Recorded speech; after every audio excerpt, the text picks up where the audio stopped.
What was a king to do?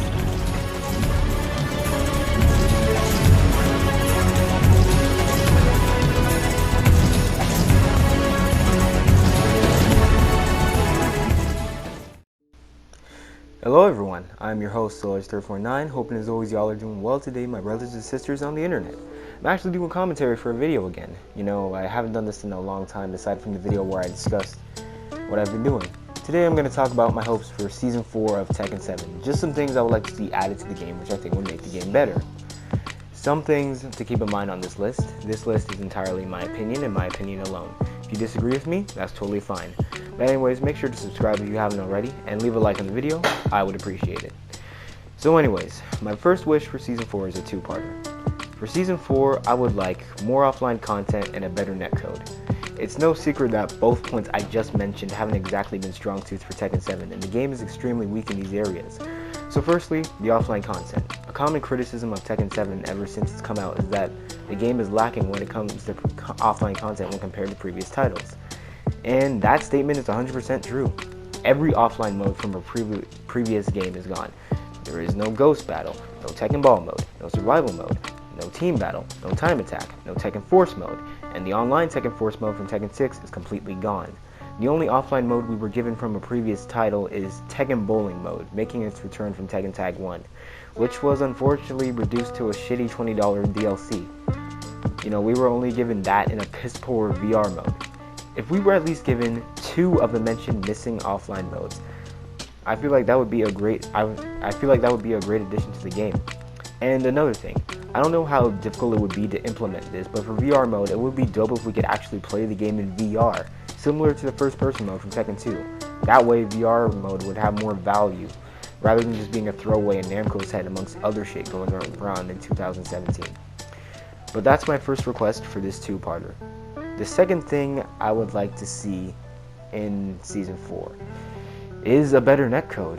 You know, Tekken 7's netcode ever since it's been out, it's been absolute dog shit. In every update, the netcode proceeds to get worse and worse. Throw in an abysmal netcode with a lackluster offline mode, and you got a recipe for disaster. I get that the game was designed for esports and tournaments, hence why we're missing so many offline modes, because higher level players don't care for that stuff, and casual gameplay was most likely an afterthought. But for people like me who don't care about competing, the netcode is preventing people from enjoying the game casually. In Tekken 7, if you're not in practice mode, you're doing offline matches with a friend. And if you're not doing that, you're playing online. Or you're just not playing the game, period, like I've been doing. So wish number 1 for Season 4 is more offline content and a better netcode.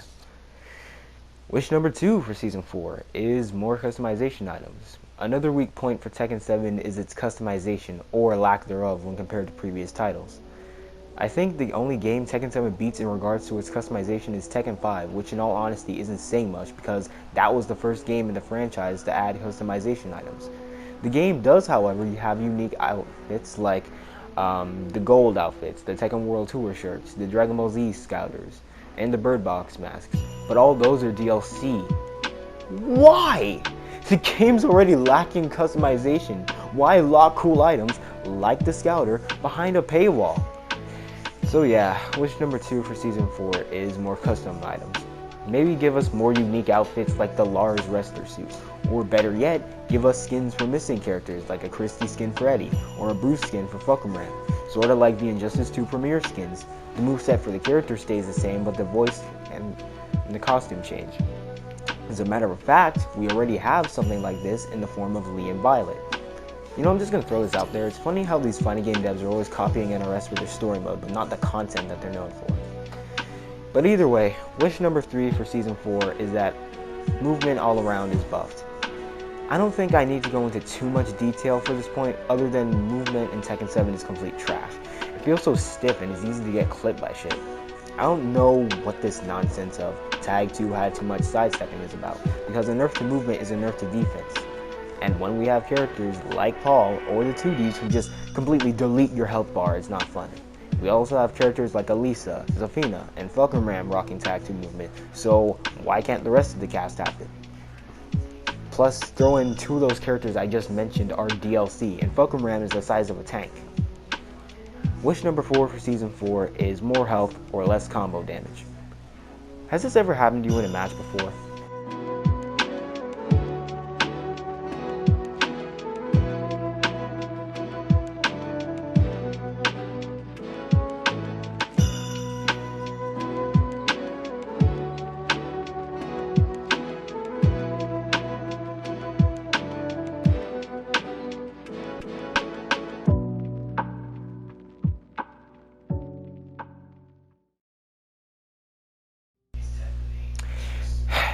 I know that the theme with Season 3 is higher combo damage and more wall carry options, which can make for hype tournament moments when someone gets a counter hit, but there's no real depth in that because the game becomes a complete mash fest of whoever gets the launch first wins. This is one of the things that makes the Dragon Ball Z Budokai series aids the play at a higher level, because if your opponent touches you, you're dead. Except in later games in the franchise, you had defensive options to counter the combos via the teleport mechanic, and in earlier games, combos were short and sweet. They didn't last that long. If you wanted to delete somebody's health bar, you had to spend a bar or key and use transformations to increase your character's maximum damage output. Wish number 4 for Season 4 is more health or less combo damage. Alright, my next and final wish for Season 4 is another two-parter, that being better communication and a tutorial mode. Undoubtedly, one of Season 3's greatest issues was the lack of communication between the community and the devs. This season, shit just happened and we weren't told why. Like, why was Leroy so broken? Why did the Mishimas get tracking hell sweeps and 3 frames of recovery on the electric? And just everything in general about Fukuram's Hurtbox. Stuff like this just happened and we weren't told why. Now, the reason this is a two-parter is because of this statement from the main man. Usually when the main man talks on Tekken, I disagree with him, but I cannot argue with this statement. On one of his recent Tekken Rant videos, which I highly recommend you guys should check out because it was really good, he said that he hated the fact that content creators like Blasted Salami and Frame Whisper bust their asses off putting hours into making in-depth tutorial guides for Tekken, and how Bandai Namco doesn't get in contact with any of these players. And then it clicked to me. If Namco got in contact with the Tekken content creators, like the main man, Frame Whisper, all them niggas, and had them make tutorial guides on Tekken that would actually get put into the game with some of their assets, it'd be pretty fucking cool. By getting in contact with these guys, people wouldn't be able to say Namco's communication is shit, and Tekken would finally have an in-depth tutorial mode. A proper one at that. This is how you sidestep. This is why we sidestep. That, in my opinion, would be a great addition to the game.